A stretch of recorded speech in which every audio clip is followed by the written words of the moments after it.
अस्सलाम वालेकुम बच्चों। उम्मीद करता हूँ आप सब खैरियत से होंगे। आज हम लाए हैं आपके लिए लेक्चर न्यूक्लियर फिज़िक्स का, और इसमें हम जो है कवर करेंगे इंशाल्लाह एमडीकेट के सिलेबस को। और इसको हम कह सकते हैं कि ये आपका एक फास्ट रिवीजन लेक्चर होने वाला है। ये आपका क्या होने वाला है? फास्ट रिवीजन लेक्चर होने वाला है। ठीक है, इसको हम फास्ट रिवीजन लेक्चर कहेंगे। जी स्टूडेंट्स, सबसे पहले तो कि आप हम स्टार्ट करेंगे इसको न्यूक्लियस से कि न्यूक्लियस क्या है। न्यूक्लियस क्या होता है। ठीक है, तो न्यूक्लियस से हम इसको स्टार्ट करेंगे। देखिए जी, न्यूक्लियस की जो डिस्कवरी है, न्यूक्लियस की जो डिस्कवरी है वो की थी रदरफोर्ड ने। वो की थी रदरफोर्ड ने। रदरफोर्ड ने एक एक्सपेरिमेंट किया था, और वो जो एक्सपेरिमेंट था उस एक्सपेरिमेंट का नाम था गोल्ड फॉइल एक्सपेरिमेंट। तो ये जो एक्सपेरिमेंट था, इससे रदरफोर्ड ने डिस्कवरी की थी न्यूक्लियस की। ठीक है जी, बेसिकली न्यूक्लियस होता क्या है। देखिए जी, न्यूक्लियस को कहा जाता है कि ये आपके पास एक सेंट्रल पार्ट होता है। ठीक है, या इसको हम सेंट्रल पार्ट भी कह सकते हैं एटम का, या इसको हम ये कह सकते हैं कि ये आपके पास एक मैसिव पार्ट होता है। ये आपके पास क्या है? मैसिव पार्ट होता है। ठीक है, किसका? Of an atom. एटम का, ऑफ एन एटम का ये एक मैसिव पार्ट है। इसको हम सेंट्रल पार्ट भी कह सकते हैं और एक मैसिव पार्ट का नाम भी दे सकते हैं।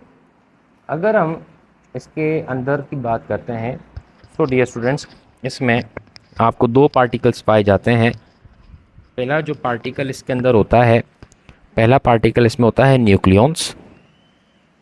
ठीक है, पहला पार्टिकल इसमें होता है न्यूक्लियॉन। इसमें जो पार्टिकल्स होते हैं हम उसे न्यूक्लियॉन्स कहते हैं माजरत के साथ। डियर स्टूडेंट्स, जो न्यूक्लियॉन्स होते हैं वो आपके पास नंबर ऑफ प्रोटॉन्स और न्यूट्रॉन्स होते हैं। नंबर ऑफ प्रोटॉन्स और न्यूट्रॉन्स कहलाते हैं, इसे हम न्यूक्लियॉन्स कहते हैं। ठीक है जी, अगर हम कंप्लीट एटम की बात करते हैं या उसकी न्यूक्लियस की बात करते हैं, तो न्यूक्लियस पे जो चार्ज हमारे पास आता है, या हम कहें कि आपके पास जो न्यूक्लियस है उसका चार्ज क्या होता है? पॉजिटिव होता है। और ये जो पॉजिटिव चार्ज है ये प्रोटॉन का चार्ज होता है। अब क्योंकि समझ लो कि पूरा एटम का जो मास है, पूरे एटम में जो सबसे भारी हिस्सा है वो एक न्यूक्लियस है, तो इसलिए हम एटम का चार्ज हो तो उसको हम पॉजिटिव सपोज करते हैं। ठीक है, जो कि एक न्यूक्लियस का चार्ज होता है। एक पॉइंट हमें इसके अंदर और पढ़ना चाहिए, वो पॉइंट ये है कि आपके पास जो चार्ज ऑफ प्रोटॉन होता है, आपके पास जो हम ये कह सकते हैं कि चार्ज ऑफ प्रोटॉन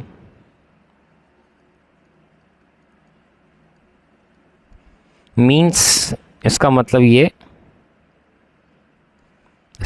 ये कि वो चार्ज ऑफ न्यूक्लियस है। ठीक है, इसका मतलब ये कि वो क्या है? चार्ज ऑफ न्यूक्लियस है। चार्ज ऑफ प्रोटॉन का मतलब क्या होता है कि वो चार्ज ऑफ न्यूक्लियस है। वेट,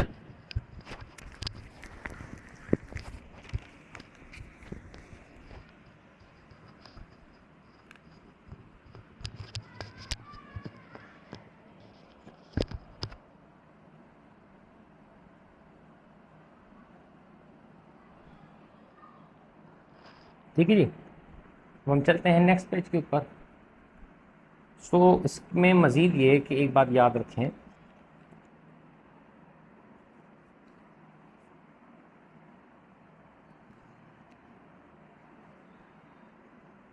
इसमें मज़ीद ये कि आपने एक बात याद रखनी है कि डियर स्टूडेंट्स, जो साइज़ ऑफ न्यूक्लियस होता है, हम अभी मेन पॉइंट्स पढ़ रहे हैं। जो साइज़ ऑफ न्यूक्लियस होता है,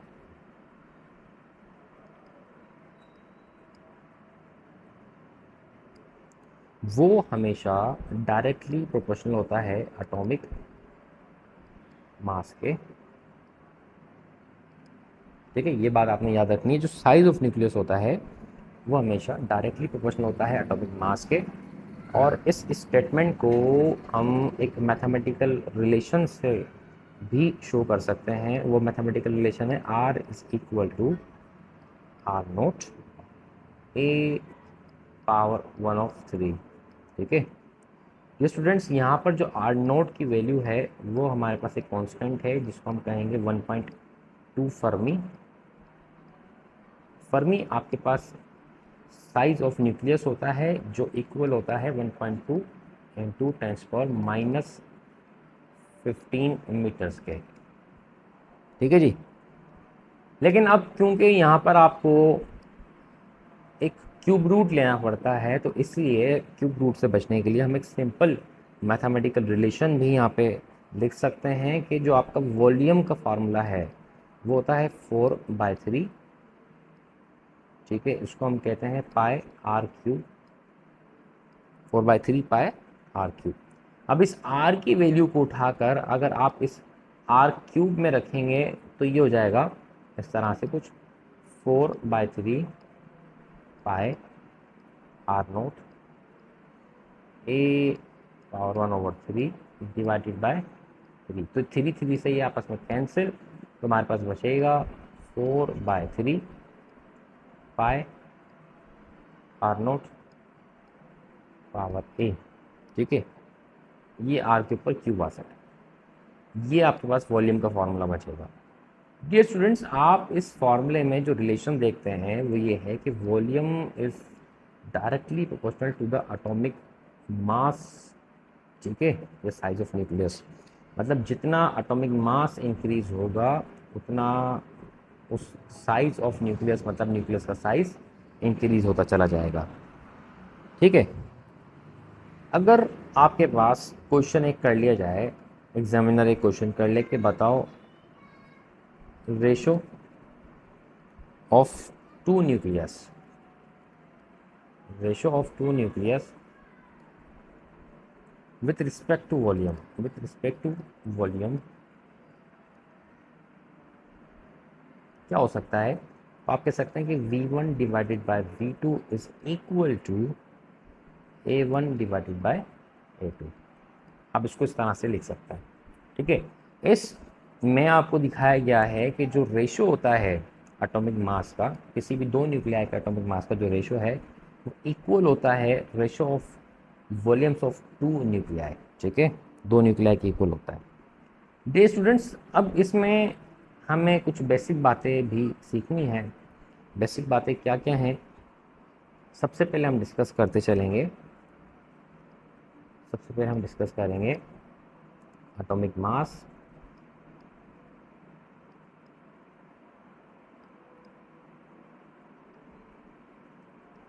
स्टूडेंट्स एटॉमिक मास को हम मास नंबर भी कहते हैं और इसके साथ साथ हम इसको न्यूक्लियन नंबर भी कह सकते हैं। ठीक है, अच्छा जी, एटॉमिक मास हमारे पास क्या होता है? एटॉमिक मास डियर स्टूडेंट्स हमारे पास होता है नंबर ऑफ न्यूक्लियंस। और मैंने आपको बताया था न्यूक्लियंस क्या होता है, the summation of proton and neutrons. The number of protons and neutron in the nucleus is known as number of nucleons. इसको डिनोट किया जाता है एटॉमिक मास को कैपिटल ए से, और इसका फॉर्मूला हमारे पास होता है A is equal to Z plus. Dear students, यहाँ पर ये जो आपको जेड नज़र आ रहा है this is known as atomic number, this is known as proton number, this is known as charge number. ये जो n आपको नज़र आ रहा है इसे हम कहते हैं neutron number of neutrons, number of neutrons कहते हैं। ठीक है, नेक्स्ट हमारे पास होता है, नेक्स्ट हमारे पास होता है स्टूडेंट्स, नेक्स्ट हमारे पास है एटॉमिक नंबर।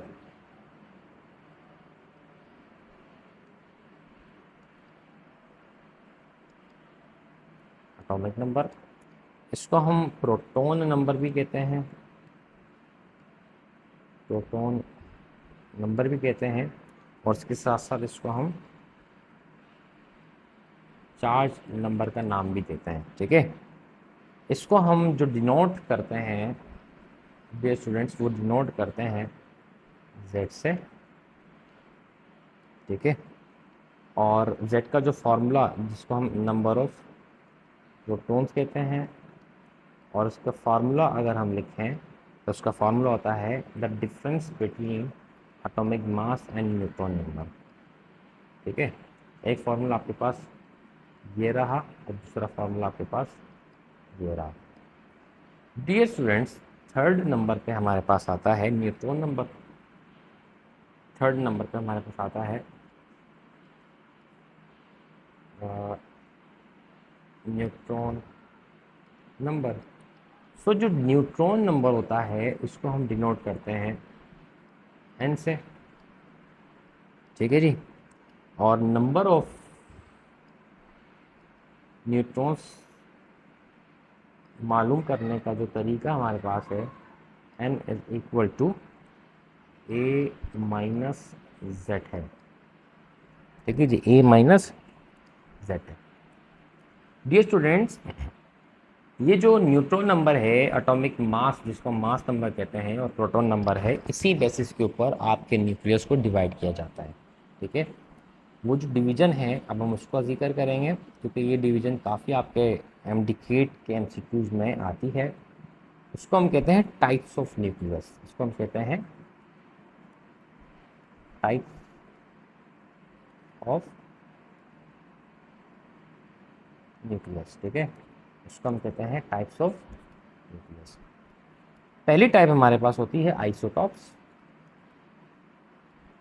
पहली टाइप हमारे पास है आइसोटॉप्स। आइसोटॉप्स क्या होता है? ये स्टूडेंट्स, आइसोटॉप्स का मतलब होता है, आइसो मीन्स सेम। ठीक है, और ये कह सकते हैं कि जेड मतलब, टॉप्स का मतलब प्रोटॉन नंबर जेड। ठीक है जी, तो हम ये कह सकते हैं कि atoms of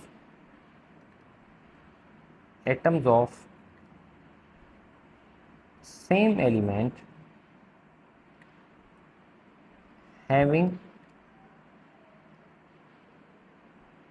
same proton number but different mass number, इस तरह के एटम्स को आइसोटॉप्स कहते हैं।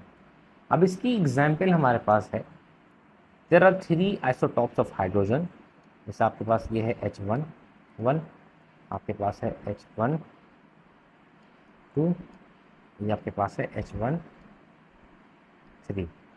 इसको हम प्रोटियम, ड्यूट्रियम और ट्राइटियम कहते हैं। ठीक है, इसी तरह से हमारे पास एक और आइसोटॉप है, जैसे C6, 12। इसी तरह से हमारे पास C6, 14 होता है, C6, 13 भी हमारे पास होता है। कार्बन के भी 3 आइसोटॉप्स होते हैं। और टाइप्स ऑफ न्यूक्लियस में सेकंड नंबर पे हमारे पास आता है आइसोबार। सेकंड नंबर पे आता है हमारे पास isobar.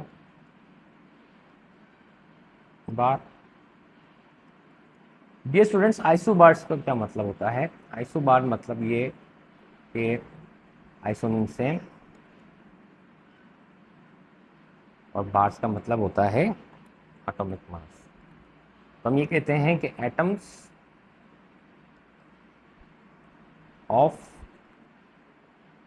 Different elements,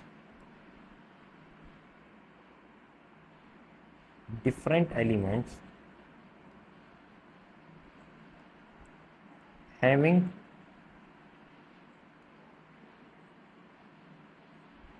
same atomic mass, ठीक है, एटॉमिक नंबर या मास नंबर, बट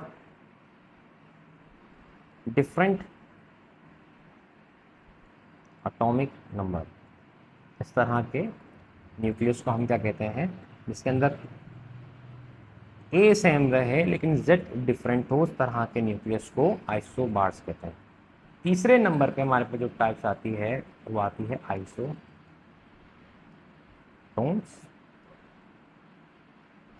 ठीक है, आइसोटोन्स क्या होते हैं ये स्टूडेंट्स? आइसो मतलब सेम, वही again, tones means neutron number. तो हम ये कह सकते हैं कि atoms of different elements having different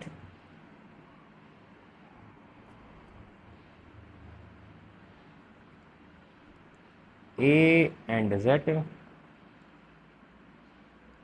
but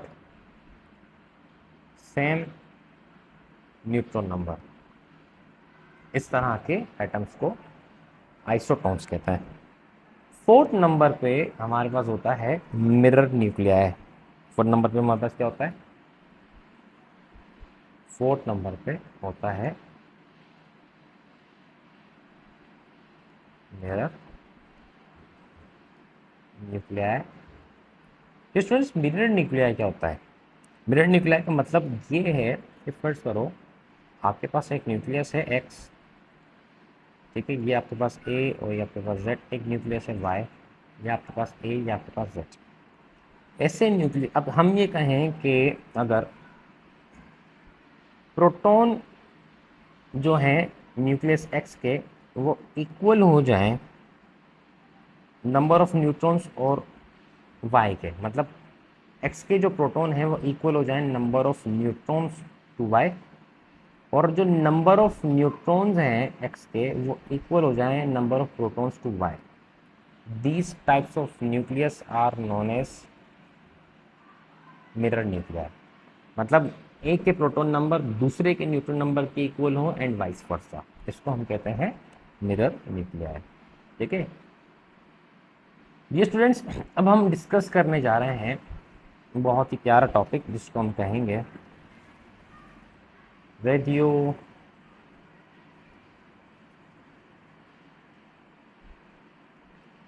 activity.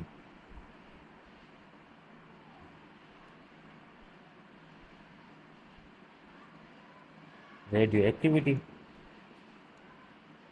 Radio activity को हम दो तरह से देखते हैं। जो नेचुरल रेडियो एक्टिविटी है, जो नेचुरल रेडियो एक्टिविटी है वो डिस्कवर हुई थी 1896 में, और किसने डिस्कवर की थी? हेनरी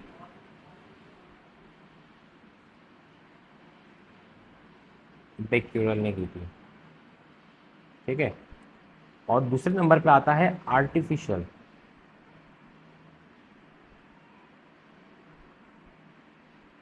आर्टिफिशियल जो रेडियो एक्टिविटी है वो डिस्कवर की थी रदरफोर्ड ने। उसको हम रदरफोर्ड के साथ एक और साइंटिस्ट थे, उसको Marie Curie and Pierre Curie कहा जाता है। ठीक है, इन्होंने डिस्कवर की थी। बेसिकली रेडियो एक्टिविटी होती क्या है?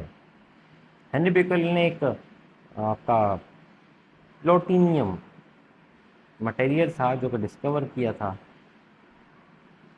और यहाँ से डिस्कवर होता रेडियम। ठीक है, रेडियो एक्टिविटी आपके पास है स्पॉन्टेनियस डिसइंटीग्रेशन। रेडियो एक्टिविटी आपके पास क्या है? स्पॉन्टेनियस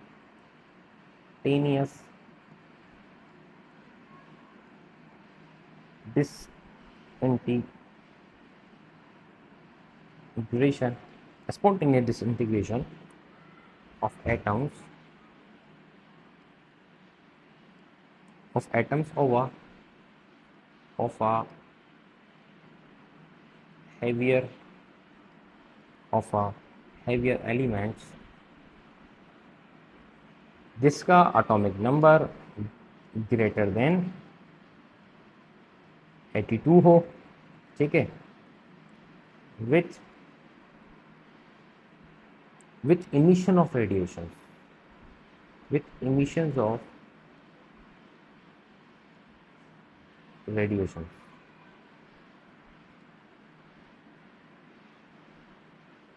ठीक है डियर स्टूडेंट्स, तो आपके पास अगर कोई ये सवाल कर ले कि जो रेडियो एक्टिविटी है वो स्पॉन्टेनियस प्रोसेस है या नॉन स्पॉन्टेनियस है, तो आप उसको ये कह सकते हैं कि radio activity is spontaneous disintegration.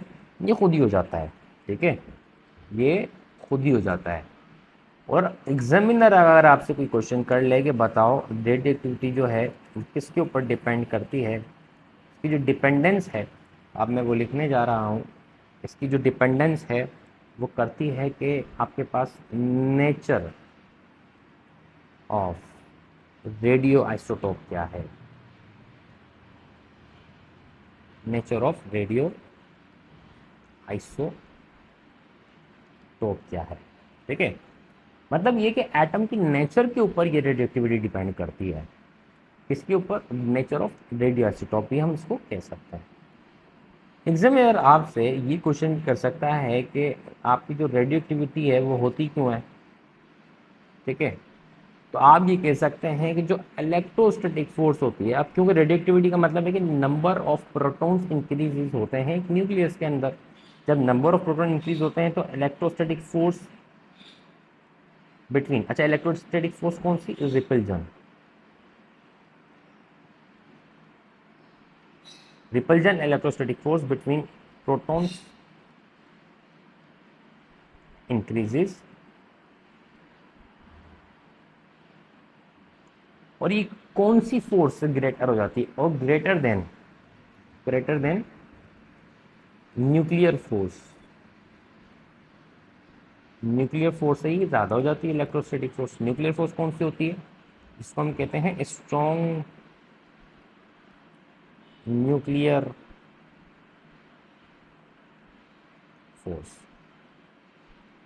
Strong nuclear force.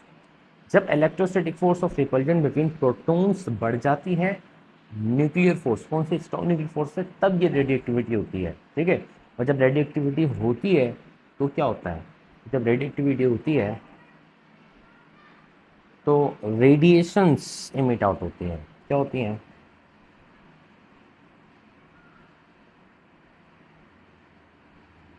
Radiations emits out, ठीक है। कौन कौन सी रेडिएशंस इमिट आउट होती हैं, पहली हमारे पास है अल्फा, दूसरी हमारे पास है बीटा, तीसरी हमारे पास है गामा। डियर स्टूडेंट्स, अगर हम अल्फा के सोर्स की बात करते हैं, अब हम इसको थोड़ा सा डिस्क्राइब कर लेते हैं, अल्फा बीटा गामा, क्योंकि थियोरेटिकल पॉइंट है और आपके एमसीक्यूज में आ सकते हैं, इसलिए अब आपको ये याद भी होने चाहिए, ठीक है।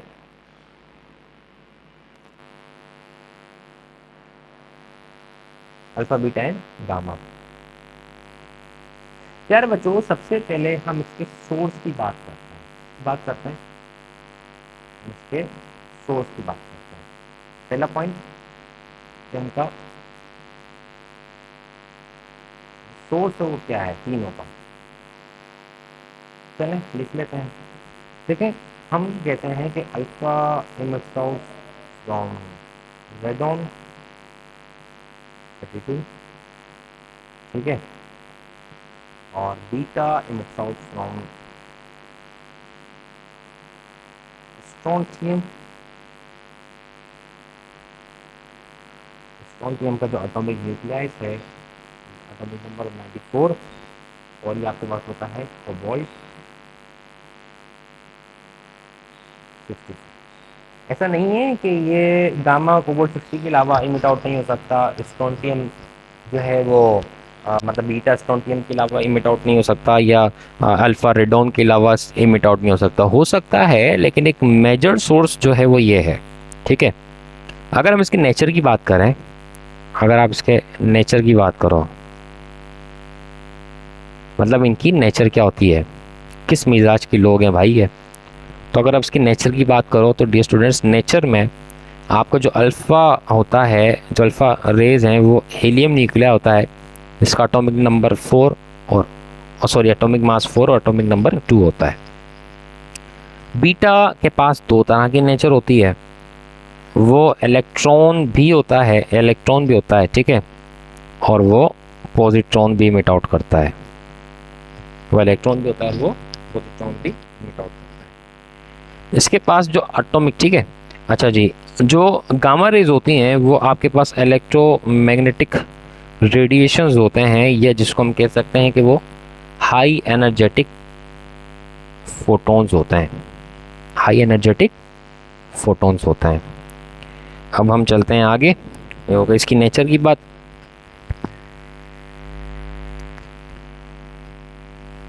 अब हम इसके चार्ज की बात करेंगे, इसके ऊपर चार्ज कितना होता है।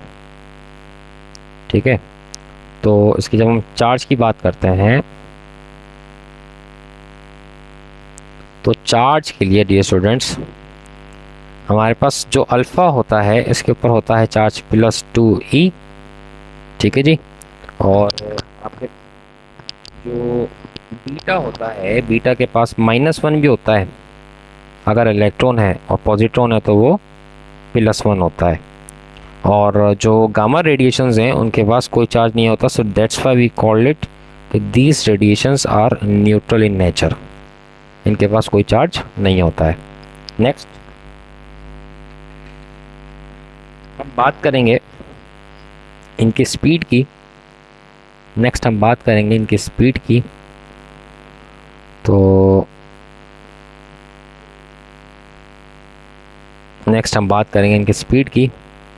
तो डियर स्टूडेंट, आपके पास जो अल्फ़ा पार्टिकल्स की मैक्सिमम स्पीड होती है 10⁻⁷ मीटर पर सेकंड्स। ठीक है जी, और मतलब हम कह सकते हैं कि बीटा पार्टिकल आपके पास 1% से लेके 99% तक जो उसकी स्पीड होती है वो equal to speed of light होती है। और जो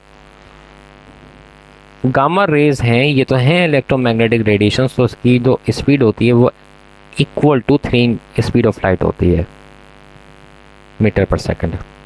ठीक है, अब हम बात करेंगे कि अगर आपके पास अल्फ़ा, बीटा या गामा इलेक्ट्रिक फील्ड या मैग्नेटिक फील्ड में एंटर होती हैं तो क्या इफ़ेक्ट होगा। ठीक है, तो क्या इफ़ेक्ट हो सकता है, चलें देख लेते हैं। अब देखें, आपका जो अल्फ़ा पार्टिकल है ये डिफ्लेक्ट होता है लेकिन वेरी लो। देखो, effect of electric field and magnetic field for alpha, beta and gamma particle का मतलब ये होता है कि वो डिफ्लेक्ट कितनी होती हैं जब वो इंटर होती हैं इलेक्ट्रिक या मैग्नेटिक फील्ड के अंदर, इसका मतलब ये होता है। तो डियर स्टूडेंट्स, आपका जो अल्फ़ा पार्टिकल है वो लो डिफ्लेक्ट होता है, और जो बीटा पार्टिकल है, जो बीटा रेज हैं, वो उनकी जो डिफ्लेक्शन है वो ज़्यादा होती है, जिसको हम मोर कहेंगे। और आपके जो गामा है उसके पास कोई डिफ्लेक्शन नहीं होती है, उसकी कोई भी डिफ्लेक्शन नहीं होती है। अब सवाल ऐसा क्यों? क्योंकि आपका जो अल्फ़ा पार्टिकल है इसका मास ज़्यादा है, मास इसका ज़्यादा है, तो मास ज़्यादा होने की वजह से डिफ्लेक्शन लो। और जो आपके पास बीटा पार्टिकल है इसका मास कम होता है, तो इसलिए इसमें डिफ्लेक्शन ज़्यादा होती है। और आपका जो या नेगेटिव भी है और ये पॉजिटिव, इनके पास चार्जेस हैं इसलिए भी ये डिफ्लेक्शन हो रही हैं। इसके पास कोई चार्ज नहीं है, मास भले हो लेकिन चार्ज होना भी लाजमी होता है, कोई चार्ज नहीं है तो इसलिए ये डिफ्लेक्ट नहीं हो रही हैं। ठीक है जी, उसके बाद हम बात करते हैं इसकी एनर्जी स्पेक्ट्रम की, उसके बाद हम बात करेंगे इसके एनर्जी स्पेक्ट्रम की। डियर स्टूडेंट्स, जब हम बात करते हैं एनर्जी स्पेक्ट्रम की तो याद रखें कि जो अल्फ़ा पार्टिकल्स होते हैं उनके पास हमेशा लाइन या डिस्क्रीट स्पेक्ट्रम होता है, और जो बीटा पार्टिकल्स होते हैं उनके पास हमेशा कंटिन्यूस स्पेक्ट्रम होता है, और जो आपके पास गामा पार्टिकल्स होते हैं इनके पास भी हमेशा लाइन या डिस्क्रीट स्पेक्ट्रम होता है। ठीक है, अब हम आगे चलते हैं मज़ीद। अब क्योंकि ये एंट्री टेस्ट है इसलिए आपको ये सारी चीज़ें बताना लाजमी है। अब हम बात करते हैं कि अगर आपके पास ये तीनों पार्टिकल्स या तीनों रेज इंटरेक्ट होती हैं, इंटरेक्शन विथ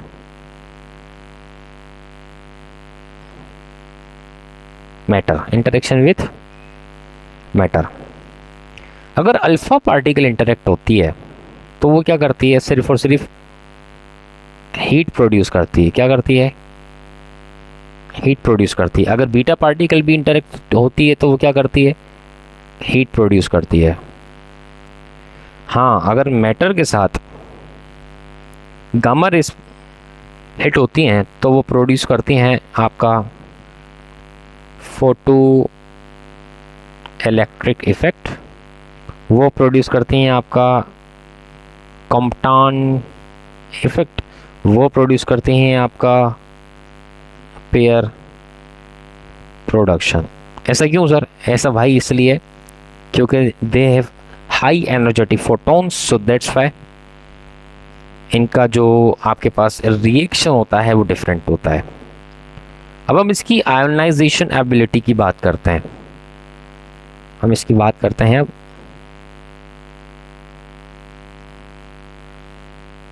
कि कौन सी जो रेज होती हैं वो कितनी ज़्यादा आयंस प्रोड्यूस कर सकती हैं एयर के अंदर या जहाँ से वो पास होती हैं।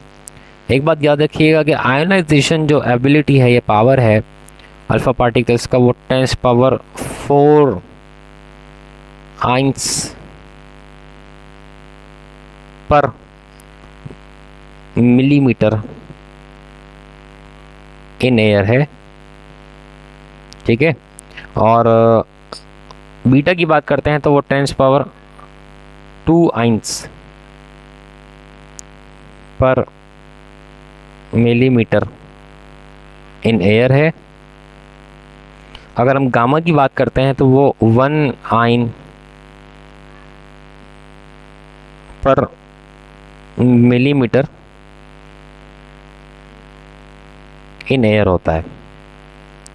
डियर स्टूडेंट्स, अगर हम कंपेरेटिबिलिटी करते हैं तो एक बात याद रखें, जो ionisation power of alpha particles हैं वो इक्वल हैं 10⁻² टाइम्स, मतलब 100 times than ionisation power of beta particles. ऐसा ही है, जैसे कि फर्ज करो एक मिसाल के तौर पे अगर आप 10⁻⁴ डिवाइडेड बाय 10⁻² करते हो तो इसका आंसर आएगा 100। इसका मतलब यह है कि ionisation power of alpha particles is 100 times the ionisation power of beta particles. और अगर आप इसको हम 1 को इस तरह से लिख सकते हैं, 1 × 10⁻1 लिख सकते हैं। ठीक है, अच्छा जी, तो अगर आप इसको इस तरह से लिखते हैं और अगर आप इन दोनों को डिवाइड करते हैं तो ये आंसर आएगा 10⁻⁴ divide by 10⁻1 will be equal to 1000। ठीक है, इसका मतलब ये कि ionisation power of alpha particles is 1000 times to ionisation power of 10,000 होगा। इसको हम ऐसे नहीं लिखेंगे, ये आंसर चेंज हो जाएगा। ये आपका आंसर आएगा 10,000 times to the ionisation power of alpha beta gamma particles. ठीक है, समझ में आया? मतलब ये कि सबसे ज़्यादा आयोनाइजेशन पावर किसके पास होती है? अल्फा पार्टिकल्स से, उसके पास बीटा और उसके बाद गामा के पास होती है। नेक्स्ट हम आगे चलते हैं। डियर स्टूडेंट्स, अगर हम आगे चलते हैं तो हम इसकी बात करेंगे पेनिट्रेटिंग पावर की।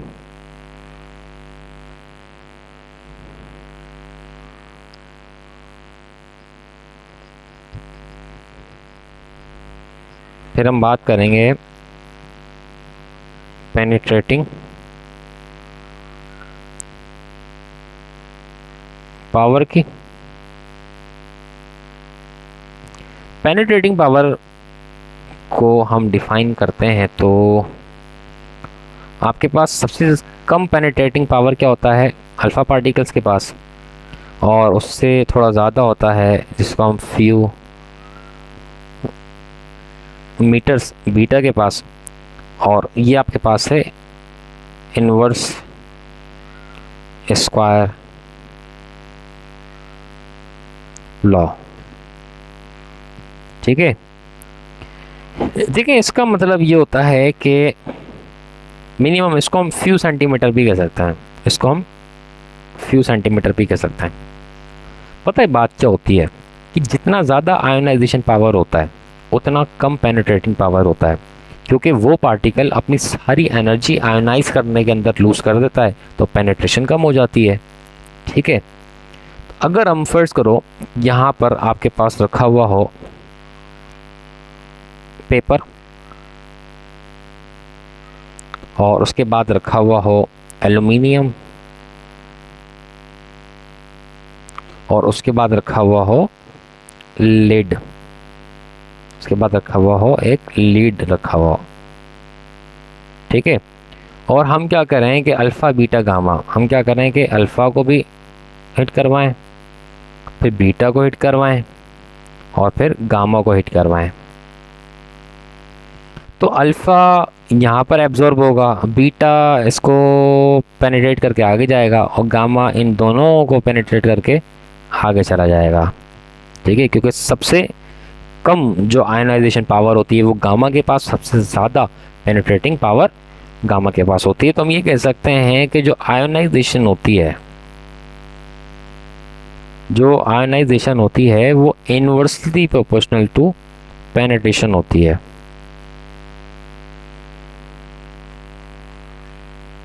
क्योंकि देखो ना, इस बात को, इस कॉन्सेप्ट को समझो कि अब फर्ज करो कि आपके पास ये एक इलेक्ट्रॉन है, ये अल्फ़ा पार्टिकल आ रहा है, तो ये अल्फ़ा पार्टिकल इसको आयोनाइज कर सकता है। अगर बीटा पार्टिकल इतने दूर से जाए तो वो नहीं कर सकता जब तक इसके साथ हिट ना हो। ठीक है, और गामा पार्टिकल जब तक आयोनाइज नहीं करता जब तक वो एब्जॉर्ब ना हो जाए। तो जितना ज़्यादा आयोनाइजेशन पावर होता है उतना कम पेनिट्रेटिंग पावर होता है, क्योंकि अल्फ़ा पार्टिकल क्या करता है, इतनी दूर से अपनी सारी एनर्जी इसको आयोनाइज करने में लगा देता है। बीटा पार्टिकल थोड़ी कम लगाता है, और जो आपका अल्फ़ा पार्टिकल है वो तो है ही बड़ा गंदा सा बच्चा, वो तो लगाता ही नहीं है, तो इसलिए पेनिट्रेटिंग पावर उसके पास सबसे ज़्यादा होता है। अब हम इसकी डिकेस की बात करते हैं, हम इसके डिकेस की बात करते हैं। तो एक बात याद रखें, डिके के अंदर अल्फ़ा पार्टिकल अगर डिके होता है तो एटॉमिक मास 4 टाइम्स डिक्रीज होता है और एटॉमिक नंबर 2 टाइम डिक्रीज होता है। और अगर बीटा पार्टिकल डिके होता है किसी न्यूक्लियस में से, तो उस न्यूक्लियस का, डॉटर न्यूक्लियस का जो एटॉमिक मास है वो तो सेम रहता है, लेकिन जो एटॉमिक नंबर है वो या तो प्लस में चेंज होता है, अगर जिससे कि इलेक्ट्रॉन निकल रहा है तो प्लस में चेंज होगा, और अगर पॉजिट्रॉन निकल रहा है तो वो माइनस में चेंज होगा। इसलिए हम यहाँ पे z इज़ इक्वल टू +-1 लिखते हैं।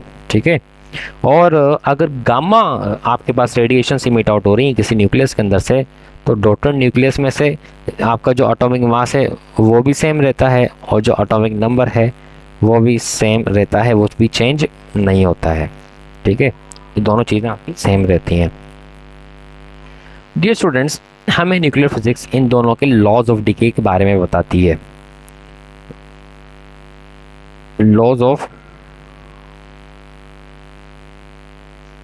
डिकेज। ठीक है, लॉज ऑफ डिके की अगर हम बात करते हैं तो लॉज ऑफ डिके में हमारे पास आता है अल्फ़ा पार्टिकल। जी स्टूडेंट्स, अल्फ़ा पार्टिकल, फर्स्ट करें कि आपके पास ये कोई भी एक न्यूक्लिया है जिसका एटॉमिक मास नंबर A और एटॉमिक नंबर Z है, ये डीके होता है। अल्फ़ा पार्टिकल की हम बात कर रहे हैं, तो उसका जो डॉटर न्यूक्लिया है, उस डॉटर न्यूक्लिया में से एटॉमिक मास डिक्रीज़ होगा -4 और एटॉमिक नंबर डिक्रीज़ होगा -2, मतलब 2 टाइम्स, और उसके साथ एक अल्फ़ा पार्टिकल भी इमिट आउट होता है जिसको हम 4 और 2 लिखते हैं। अगर हम बीटा पार्टिकल की बात करते हैं तो बीटा पार्टिकल फर्स्ट करें आपके पास ये एक पेरेंट न्यूक्लिया है, ये डीके होता है, तो डीके होने के बाद जो आपका डॉटर न्यूक्लिया है उसका एटॉमिक मास नंबर सेम रहता है। ये आपके पास या तो +1 होगा या फिर ये -1 होगा, और उसके साथ आपके पास निकलता है या तो एक पॉजिट्रॉन या फिर एक इलेक्ट्रॉन। ठीक है। और अगर हम गामा की बात करते हैं तो गामा में जो एटॉमिक नंबर है, एटॉमिक मास है, वो दोनों चीज़ें सेम रहती हैं, वो चेंज नहीं होती। और these are the laws of decay. ठीक है, ये आपके पास क्या है, लॉज ऑफ डीके है, ये आपके पास लॉज ऑफ डीके है। डियर स्टूडेंट्स, अब इस पे मैं आपको कुछ क्वेश्चंस देता हूँ, वो जो क्वेश्चन एग्जामिनर हमारे एमडीकेट में आ सकता है वो एग्जाम्पल्स की तरह मैं आपको देता हूँ। फर्स्ट करो कि आपके पास एक यूरेनियम है 234, ठीक है, और इसका एटॉमिक नंबर है 92।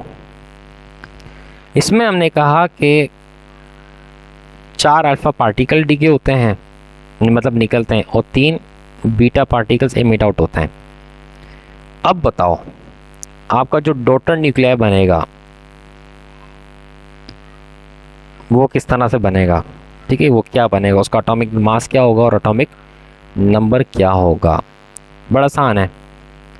इसका सॉल्यूशन की हम बात करते हैं तो उसमें कहते हैं कि हमारे पास हीलियम पार्टिकल 4 और 2, 4 अल्फा पार्टिकल निकले हैं, तो एटॉमिक मास की बात करते हैं तो 4 4 हमारे पास होता है 16, और ये आपके पास होता है 4 2 8। ठीक है, 4 4 16, 4 2 8। डियर स्टूडेंट्स, एटॉमिक मास है 234 तो -16, और एटॉमिक नंबर है 92 तो -8 करेंगे। 234 में से 16 जाएंगे तो 218, और नीचे आंसर आएगा 84। उसके बाद इसने कहा था कि 3 बीटा पार्टिकल्स हैं। अब देखो यहाँ पे आपने बीटा इलेक्ट्रॉन लेना है, पॉजिट्रॉन लेना है, तो एक बात याद रखना, पॉजिट्रॉन आपने जब तक नहीं लेना जब तक एग्जामिनर उस क्वेश्चंस में ना कहे आपने यहाँ पे बीटा है तो आपने इसको इलेक्ट्रॉन ही सपोज करना है। अब क्योंकि ये हो जाएगा 3 0 -1, ठीक है, तो 3 × 0 = 0, लेकिन 3 × -1 तो ये हो जाएगा -3। ठीक है, सो -3 देन +84, एटॉमिक नंबर को हम सम अप करेंगे तो इसका आंसर आएगा, इसका आंसर आपके पास आएगा 87। इसका आंसर आपके पास क्या आएगा, 87। ठीक है, अब हुआ क्या, हुआ ये कि आपका जो एटॉमिक मास है वो 218 और एटॉमिक नंबर जो है वो 87 है। जो अब आपका जो न्यूक्लियस बनेगा उसका जो एटॉमिक मास 218 होगा, एटॉमिक नंबर 87 होगा। इसी तरह से एक और प्रैक्टिस क्वेश्चंस पे हम चलते हैं। फर्ज करो कि आपको आपके पेपर में एक सीरीज़ दे दी गई, वो सीरीज़ ये दे दी गई कि PAZ, ठीक है, QAZ +1, R A -4, Z -1, S A -4 और Z -2 और T A -4 और Z -2।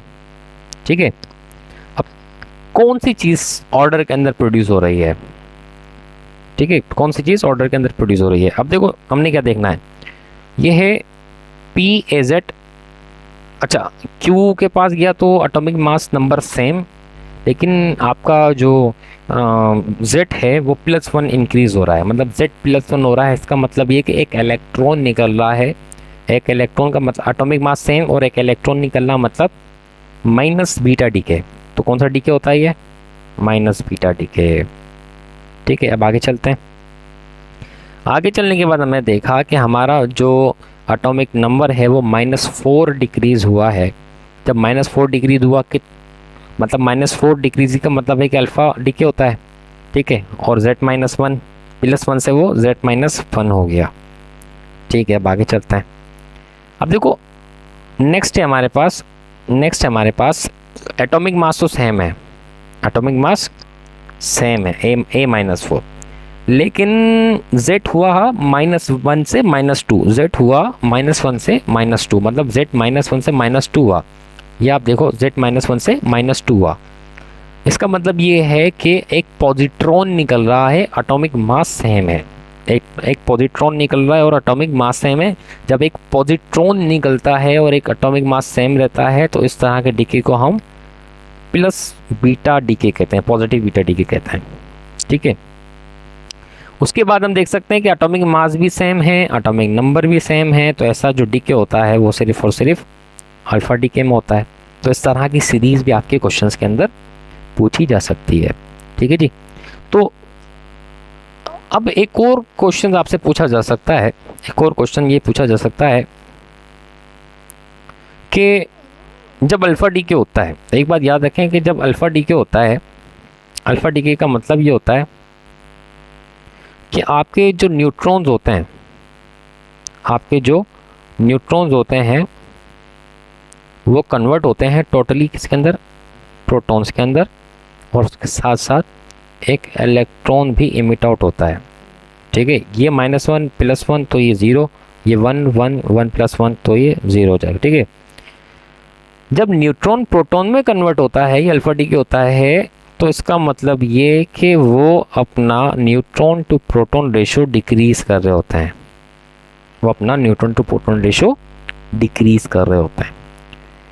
बच्चों इस वाले रिएक्शन के अंदर एक और पार्टिकल निकलता है, उसे हम कहते हैं एंटी न्यूट्रिनो, और उसका जो सैम्बल है वो कुछ इस तरह से होता है, ठीक है।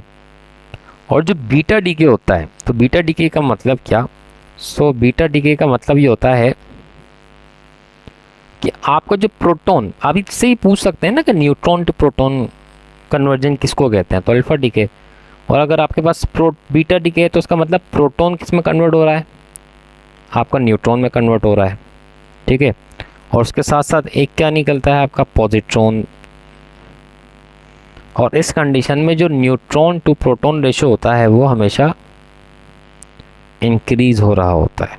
तो ये क्वेश्चन भी आपसे अक्सर कर सकते हैं।